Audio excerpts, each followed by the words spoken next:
जैसा कि आप जानते हैं, हमारी केंद्र सरकार हमारे Indian penal code, code of criminal procedure और इंडियन एविडेंस एक्ट को रिप्लेस करके नए कानून लाने वाली है। प्रोविज़न जो है, कानून जो है वो वही रहेगी, भाषा कुछ फेर फेर, कुछ बदल, कुछ नई सोच, बस ये इंट्रोड्यूस होने वाला है।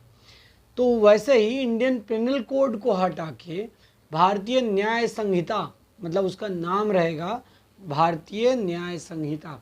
अमित शाह जो हमारे होम मिनिस्टर हैं, उन्होंने कहा कि जो ये कॉलोनियल लॉज हैं इनको हटाया जाएगा और भारत अपने खुद के लॉज लाएगा।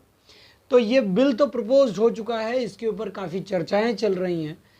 इसी के बीच जो पार्लियामेंट्री कमेटी है जो इसके ऊपर बात विचार कर रही है कि किस प्रोविज़न को और ऐड किया जा सकता है, इसमें एक महत्वपूर्ण बात आ रही है कि section 497 of Indian penal code, जो 497 नंबर जो सेक्शन था इंडियन पिनल कोड में, उसको भारतीय न्याय संहिता में इनकॉर्पोरेट करने वाली है। सेक्शन 497 क्या था? एडल्ट्री का प्रोविज़न था। एडल्ट्री मतलब अगर कोई विवाहित पुरुष या कोई पुरुष किसी विवाहित महिला के साथ संबंध बनाता है तो उसका पति, उस महिला का पति उस पुरुष के खिलाफ केस कर सकता है और उससे लगभग 5 साल की सज़ा हो सकती है। ये कानून था, लेकिन महिला को कोई सज़ा नहीं मिलेगी। मतलब एक इंसान एक शादीशुदा महिला के साथ संबंध बना रहा है, तो संबंध तो ये भैया दोनों की मर्जी से बन रहा है, तो सिर्फ सज़ा उस लड़के को क्यों मिलेगी? लड़की को भी मिलनी चाहिए। तो सुप्रीम कोर्ट ने 2018 में इसे अनकॉन्स्टिट्यूशनल बोल दिया था, कहा कि ये कानून बेकार है, मतलब इसका कोई मतलब नहीं बनता जहाँ सिर्फ पुरुष को सज़ा मिलेगी और महिला को नहीं मिलेगी। ये कोई इक्वालिटी नहीं रखता, जबकि क्राइम तो दोनों ने ही किया है। ठीक, तो 2018 के बाद से ये कोई कानून नहीं रहा। लेकिन अब जब भारतीय न्याय संहिता नया मतलब लिख रही है सरकार, नया प्रपोज कर रही है, नया कानून ला रही है, तो पार्लियामेंट्री कमेटी चाहती है कि ये सेक्शन 497 जो है वो फिर से रीइंट्रोडक्शन होगा और इस बार लड़का और लड़की दोनों दोषी होंगे। मतलब एक गैर संबंध में अगर लड़का या लड़की शादीशुदा एक संबंध में आएंगे तो उनके जो पार्टनर्स होंगे वो उनके खिलाफ केस चला सकते हैं।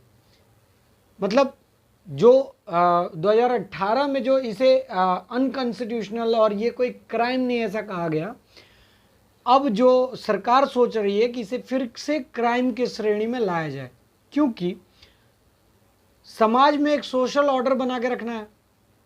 अगर ऐसे कई सारे रिलेशनशिप बनेंगे तो भारत भी इंग्लैंड और अमेरिका होने में पीछे नहीं रहने वाला है। तो इसको रोकने के लिए सरकार सोच रही है कि अगर किसी दो मैरिड पर्सन्स में, मतलब even if there is a consent, अगर उनके बीच सहमति भी है तब भी इनके खिलाफ केस कर सकते हैं उनके अदर पार्टनर्स, और इसमें लड़के की जिम्मेदारी भी उतनी ही होगी और लड़की की भी। मतलब इन दोनों को पनिशेबल किया जाएगा, ये दोनों उत्तरदायी होंगे और दोनों को सज़ा मिलेगी। तो ऐसा सरकार सोच रही है कि इस प्रोविज़न को भारतीय न्याय संहिता में इंक्लूड किया जाए। आप अपनी राय बताएं कि ये कानून आपको क्या लगता है, नए जो कानून बनने वाले हैं उसमें इंक्लूड होना चाहिए या यह बहुत बेतुकी बात हो गई, इसे बंद कर देना चाहिए, हटा देना चाहिए, इसके बारे में सोचने का कोई फ़ायदा नहीं है। धन्यवाद।